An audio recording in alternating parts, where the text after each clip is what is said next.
మేడిగడ్డ కుంగడం అది కాంగ్రెస్ పార్టీకి మంచి లాభించిందని చెప్పేసి అన్నారు. సో నిజంగా మరి ఇప్పుడు వాళ్ళు కూడా అదే కౌంటర్ వేస్తున్నారు, ప్రకృతి ఎవరిని వదిలిపెట్టదు. సో మీ ప్రభుత్వ పతనానికి కూడా ఇది ఇప్పుడు ప్రకృతి చూపించింది, ఇది గోలకు ఏదైతే ఇది కూలి అని చెప్పేసి అంటున్నారు. సో ఏదేమైనా కానీ విమర్శలు పక్కన పెడితే నిజంగానే అంటే నాణ్యతా లోపాల వల్ల ఇలా జరుగుతున్నటువంటి పరిస్థితి రేపొద్దున ఎటువంటి ప్రమాదానికి దారితీస్తుంది. ఇప్పుడు ఆల్రెడీ డ్యామ్ సేఫ్టీ అథారిటీ అక్కడ కట్టకూడదు, అది మంచిగా లేదని దీని మీద చాలాసార్లు మనం మాట్లాడుకో ఏదైతే కాళేశ్వరం ఉందో, ఎందుకంటే కింద బొగ్గు గనులు సంథింగ్ ఏదో ఉందని చెప్పేసి అది కరెక్ట్ ప్లేస్ కాదని చెప్పేసి కూడా దీని మీద ఇష్యూస్ వచ్చినాయి.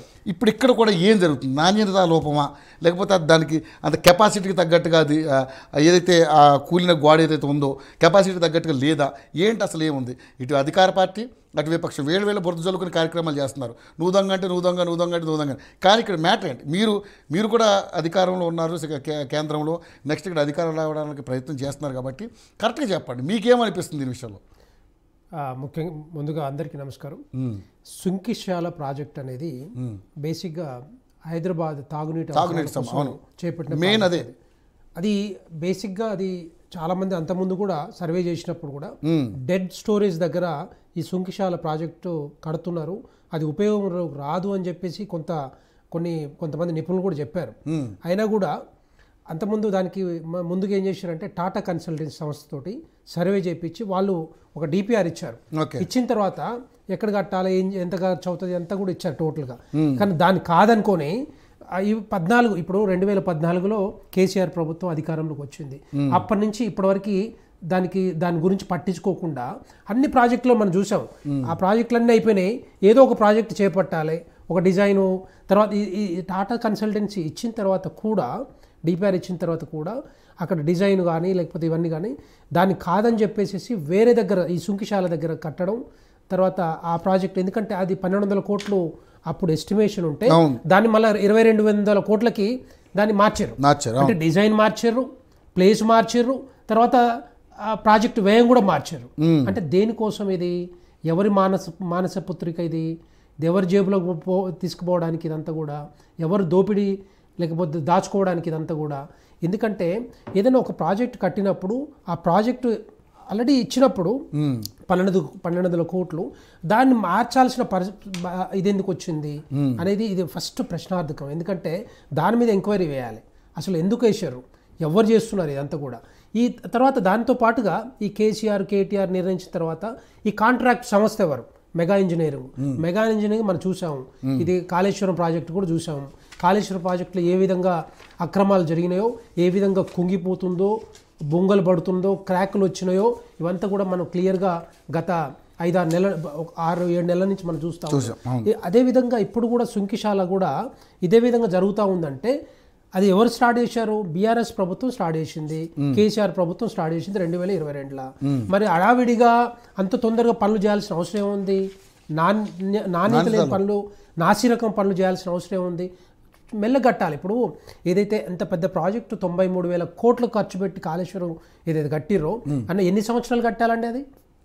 అంటే 100 సంవత్సరాల కొద్దీ ప్రాజెక్టు నిలబడాల్సిన ప్రాజెక్టు మనకు అవసరం వచ్చే ప్రాజెక్టు ధనాధన్న కట్టేసేసి ఒక సంవత్సరంలో ఖతం చేసినాం, బీబీసీలో చెప్పుకుంటాం, మేము అక్కడ చెప్పుకుంటాం, ఇక్కడ చెప్పుకుంటాం అని ఒక దాన్ని టోటల్గా నేనే ఇంజనీర్ అని చెప్పుకున్న కేసీఆర్ ఇట్లాంటి ప్రాజెక్టు ఏ ప్రాజెక్టు చూసినా కూడా తెలంగాణలో ఏ ప్రాజెక్టు చూసినా ఎక్కడ చూసినా కూడా ఇలాంటివే బయటపడతా ఉన్నాయి ఒక్కొక్కటి.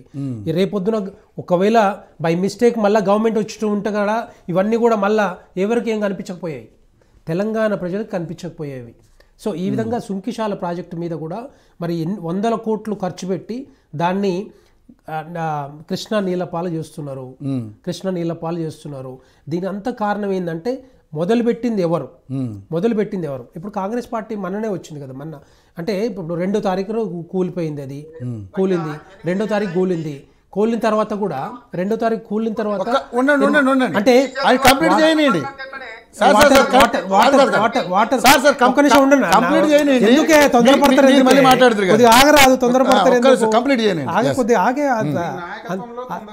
అయితే దాన్ని అది అది సరే, అదే, అదే, మీరు మాట్లాడండి దాని గురించి. అది అది ఎక్కడైతే స్టార్ట్ అయిందో, ఎక్కడైతే ప్రాజెక్ట్ స్టార్ట్ అయిందో, ఇదంతా దీని కారణం అంతా కూడా మొదటగా ఫస్ట్ బీఆర్ఎస్ ప్రభుత్వం, కేసీఆర్ గారు. ఎందుకంటే ఇది ఒకటి స్టార్ట్ చేయాలా, ఉపయోగపడుతుందా లేదా, ఎవరికి ఇవ్వాలనేది కాకుండా ఏ లేదు, దోచుకోవడం దాచుకోవడమే ముఖ్యంగా కమిషన్ల కొద్దీ దాన్ని వాడుకున్నట్లు కనబడతా ఉంది. అంతకుముందు నిపుణులు చెప్పారు, దీని బదులు ఎస్ఎల్బీసీ కంప్లీట్ చేసుకుంటే ఆ 1000 కోట్లు ఖర్చు పెడితే ఎస్ఎల్బీసీ ఇప్పుడు టన్నెల్ కూడా కంప్లీట్ అయ్యేది. 2014లో మొదలుపెట్టిన ఎస్ఎల్బీసీ ఇప్పటివరకు కంప్లీట్ కాలేదు. దాని వ్యయం పెంచుకుంటూ పోతున్నారు తప్ప దానిది ఇంతవరకు తుది దశకు రాలేదు. సో అట్లా ఇట్లాంటి అంటే అవన్నీ పక్కకు పెడతారు, ఎందుకంటే కమిషన్లు ఎక్కువ రావు. కానీ కమిషన్లకు ఏదైతే వస్తాయో, కమిషన్లు ఎక్కడైతే ఆ పొటెన్షియాలిటీ ఉంటుందో అక్కడ వీళ్ళు ఏం చేస్తున్నారంటే ఈ ప్రాజెక్టులు కట్టి ఎంతో కొంత, ఇప్పుడు ఆయనకు సగం నేను సగం అన్నట్టుగా దోచుకోవడం దాచుకోవడం తప్ప ఇంతకంటే ఎక్కువ ఏం కనపడతలేదు. ఈ రిటైనింగ్ వాళ్ళు దగ్గర దగ్గర 170 ఫీట్ రిటైనింగ్ వాళ్ళు 7 ఫీట్స్ మందం ఉంటుంది, 170 ఫీట్ల పొడుగు ఉంటుంది. అట్లాంటిది కూలిందంటే ఏ వరద వచ్చినా, ఒకవేళ అన్ప్రెడిక్టబుల్ సిచ్యువేషన్లో కూడా అన్ఎక్స్పెక్టెడ్ మాన్సూన్స్ వచ్చినా కూడా కూలిపోవడానికి ఆస్కారం లేదు. ఆ విధంగా కట్టాల్సిన పరిస్థితి ఉంది. ఏదైతే ఏ ప్రాజెక్ట్ అయినా కూడా ఇప్పుడు దీనికి ఇప్పుడు కోసమే కాదు కదా, ఇంకొక 100 సంవత్సరాలు భావితరాల కోసం కట్టాల్సిన ప్రాజెక్టులు ఏ మాన్సూన్ వచ్చినా కూడా కూలాల్సిన అవసరం వచ్చింది. 1000 కోట్లు ఖర్చు, ఇన్ని వేల కోట్లు ఖర్చు పెట్టి మరి ఇంత నాసిరకం పనులు ఎందుకు చేస్తున్నారని చెప్పేసి ఇప్పుడు తెలంగాణ ప్రజలందరూ కూడా అర్థం చేసుకుంటా ఉన్నారు.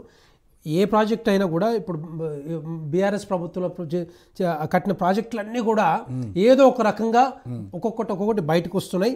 దానికి అంత కారణం ఏంటంటే కర్త కర్మ క్రియ కేసీఆర్. వాళ్ళు ఫస్ట్ బాధ్యత తీసుకోవాలి, ఒప్పుకోవాలి. మేము చేసినాము, ఇప్పటికైనా ఒప్పుకుంటే తెలంగాణ ప్రజలు క్షమిస్తారు.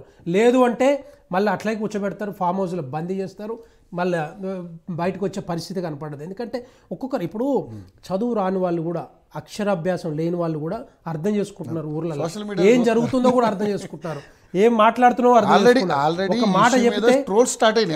ఒక మాట చెప్తే ఒక గంటలో ఊర్లో ఉంటున్న పరిస్థితి మనం చూస్తాం. కాబట్టి ఇప్పటికైనా కూడా ప్రతి ప్రాజెక్టులో కూడా ఇలాంటి తెలంగాణ ప్రజల సొత్తు డబ్బు, ఇది రక్త మాంసాలతోటి కష్టపడి మరి సంపాదించిన డబ్బంతా కూడా ఇప్పుడు అప్పులు తెచ్చి మరి ఎవరి మెత్తి మీద పెడతారండి? కేసీఆర్ తీరుస్తాడా, కేటీఆర్ తీరుస్తాడా, హరీష్ రావు తీరుస్తాడా, ఇంకొకరు తీరుస్తారా?